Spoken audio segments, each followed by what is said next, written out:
Привет всем! Dans cette vidéo, je vous présente 7 mots indispensables de l'argot russe. Pas forcément pour les utiliser, sauf si vous le voulez, pourquoi pas, mais plutôt pour comprendre. Parce que ces mots sont les plus utilisés du vocabulaire de l'argot russe. En russe, ce langage s'appelle slang. Slang. Ou молодежный slang.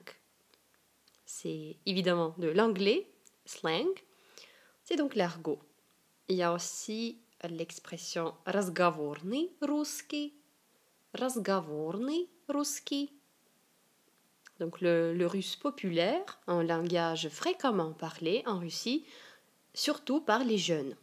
Pourtant, il ne faut pas confondre slang et матерный язык, матерный русский, le russe de maths, comme on dit.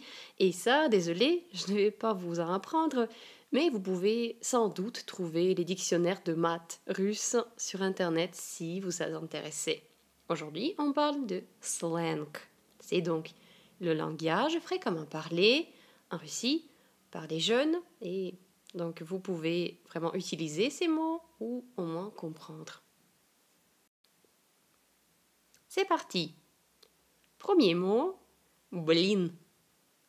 Blin. C'est vraiment le mot de l'argot le plus utilisé en Russie. Et cela veut dire merde.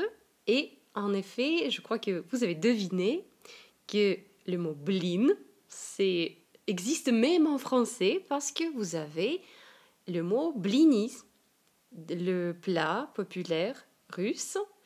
Blini, des crêpes, donc c'est exactement ce mot, blin.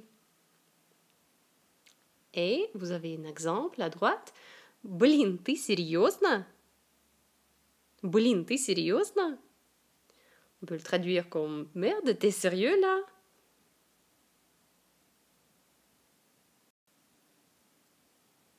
Deuxième mot, bazar.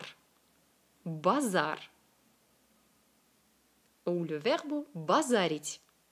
Базарить. C'est le bavardage, le blabla, bavarder. Et l'exemple хватит базарить. Хватит базарить. Arrête de bavarder, tais-toi.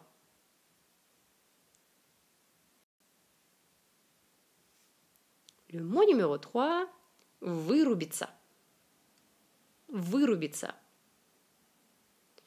C'est s'évanouir, s'endormir ou encore plus contemporain en parlant de téléphone portable. C'est quand il est déchargé.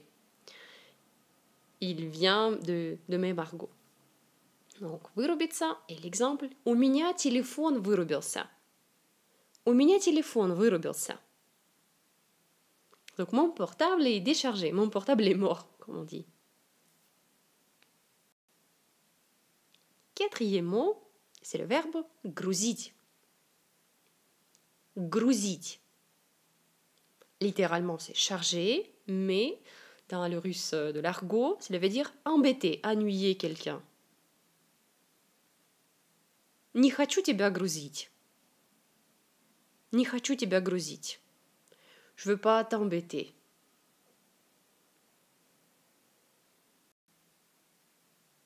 Cinquième mot, забить. Забить.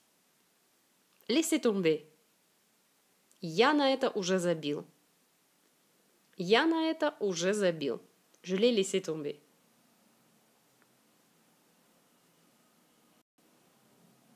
Sixième mot, qui existe aussi en français, кайф.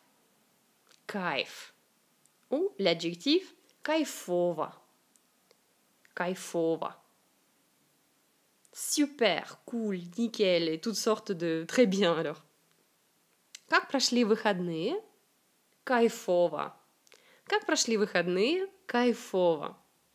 Ça, c'était bien passé ton week-end? Oui, c'était bien. Parfait.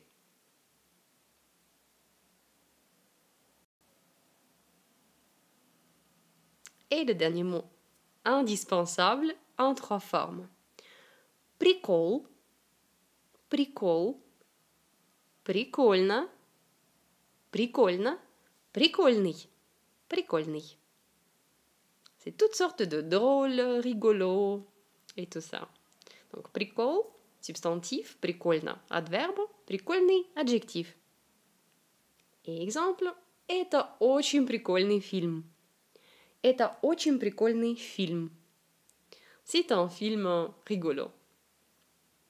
Et voilà. Donc, la plus grande difficulté pour moi, ce n'est pas de trouver les mots de l'argot russe, parce qu'il y en a des centaines, mais plutôt de les traduire en français. Parce que, comme je n'habite même pas en France, mon vocabulaire de l'argot français est assez limité. Donc, je compte sur vous et sur vos commentaires. Écrivez les mots et les expressions argotiques françaises que vous voulez que je traduise en russe. Et finalement, je les inclus dans le petit dictionnaire de l'argot russe que je prépare pour vous. Parce que c'est un sujet très vaste et je vais sans doute en parler beaucoup plus sur le site pacat.net. Merci pour toutes vos mentions j'aime et tous vos commentaires, je l'apprécie beaucoup.